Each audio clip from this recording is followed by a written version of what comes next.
Okay, so today I'm going to go over starting your accordion book. This is going to be an accordion book for the elements of art. So we're actually going to create 7 sides that each show an element, and then eventually you guys will get a back and a front cover, and it will act as a book that opens and closes. Okay, so I did give you guys 2 sheets of long white paper. I'm going to have you guys fold 2, but in the end you'll only need 1. So I'm going to take 1 sheet of paper at a time, and I'm going to match the ends up as perfect as I can. Okay, so just making sure each corner kisses, and then I'm going to crease the edges. Okay, so that was the first fold. Again, my corners are lined up pretty close, and I'm gonna fold it a second time. Again, corner to corner. Make sure they're matching up as best as possible, and then you're gonna crease. Okay, so you had your first fold, your second fold, and lastly, you're gonna do a third fold. And again, you're just gonna have those edges match up as best as you can. This way, all those individual creases are the same size. Okay, so third fold. Then when you open it up, you should have 8 rectangles that are the same size. Okay, I'm also gonna have you do a second one just because we're gonna need a stencil that's the same size as one of these shapes. So again,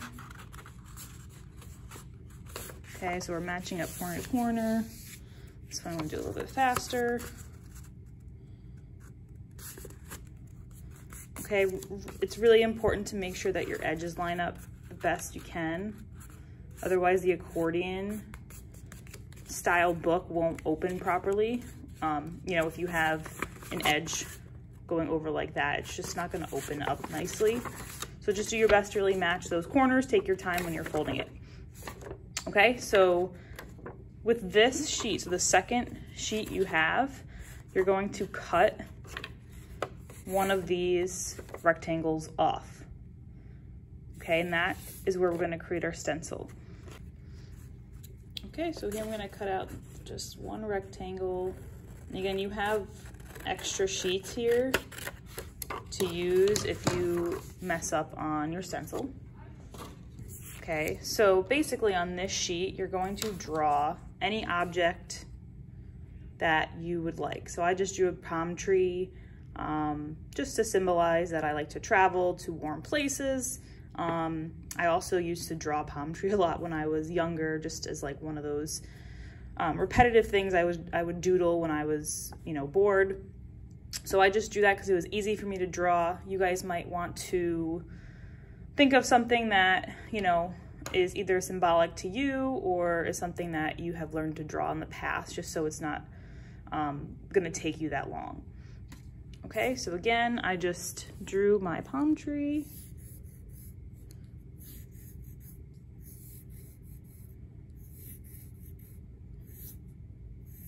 And you don't want to do any type of shading because we're actually gonna cut out the shape along the outline.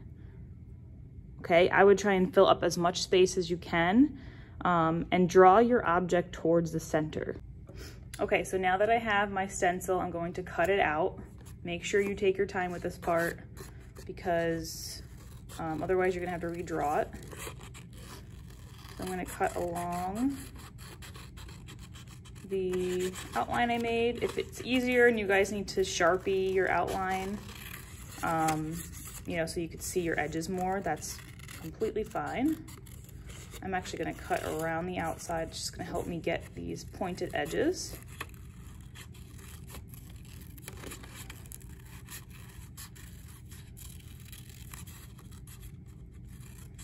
Okay, and again, you can choose any object that you'd like. Just keep in mind if it's anything like a circular object, like a volleyball, a soccer ball, it might be something that you have to add to in the middle, because we're not going to be cutting out any detail in the middle of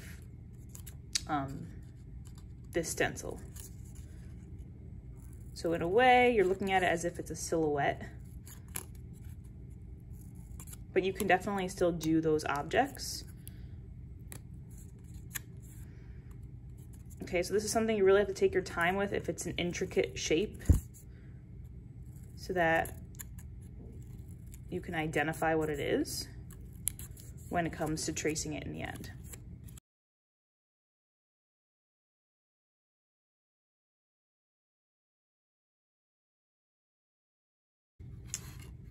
Okay, so now we're ready to trace our stencil on our paper, but first, just make sure you fold back each section, front and forward, and then towards the back, just behind it, crease it again. Just so that, again, it's flexible and it goes in both directions when we open and close it. It's going to be easier to do this now versus after you start, you know, adding more to each section of the accordion book. So after you keep coloring it in and adding designs, depending on what material you use, you know, it's going to be easier to just get this folding over with. Okay, so now I'm going to point out how you should be holding your book. So you're going to want to find the section where it folds over towards the right and then has an inside page here. So you want your book to open, let's see, if I combine this entire thing as if it's an accordion book. So really every other page should fold the opposite way. Okay, so I want to start off.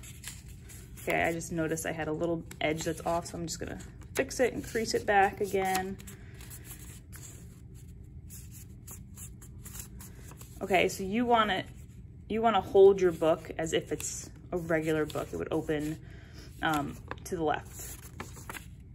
Okay, so now I'm going to open my book up.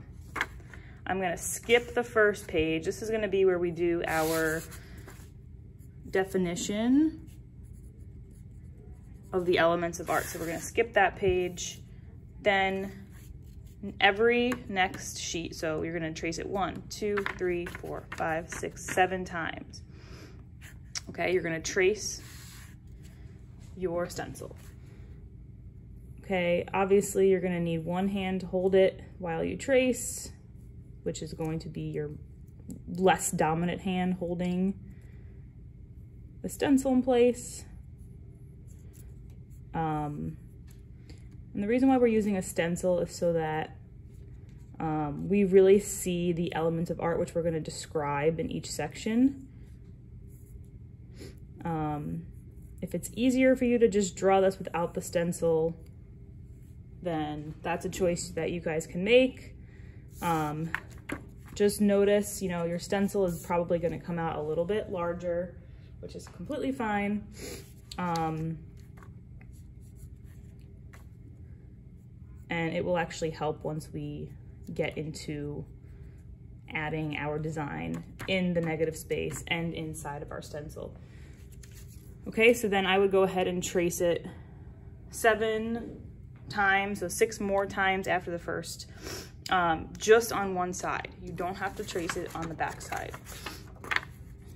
All right, so now I have all 7 stencils traced on each section. So each of my 7 sections has an image on it. This is where you can go back and fill in anything you might have missed. I know my stencil was kind of thin in many areas, so I lost some detail. This is where you can now fill in, like if you had a circle and you wanted to make it look like a volleyball or anything else, you could go in and add in that detail. Okay, you could erase anything that might be needed.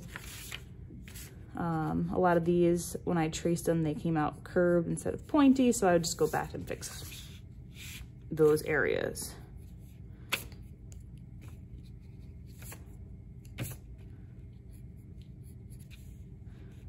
Okay, and then once you're happy with the way that it looks, you are ready to move on to the next step.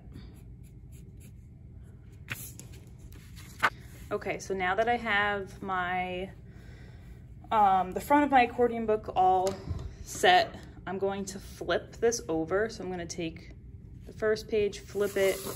I know that my first palm tree is on the second page from the right. So that's where I'm gonna start labeling my elements of art. Okay, so the first one's gonna be line. And this is where we're gonna write the definitions of each element, but for now we're just gonna label it. So we're gonna do line. And you guys can write them smaller if you'd like. I'm just writing them large so you can see them in my video. Okay, so we got line, shape, form,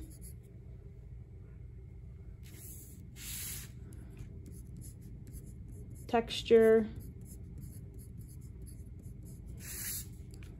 value, space,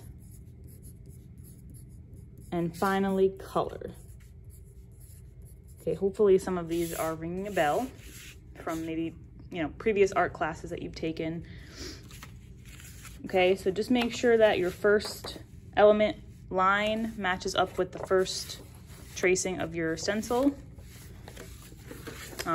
This sheet, right, we're gonna get another hardcover piece of paper and put it here, which is gonna act as your cover.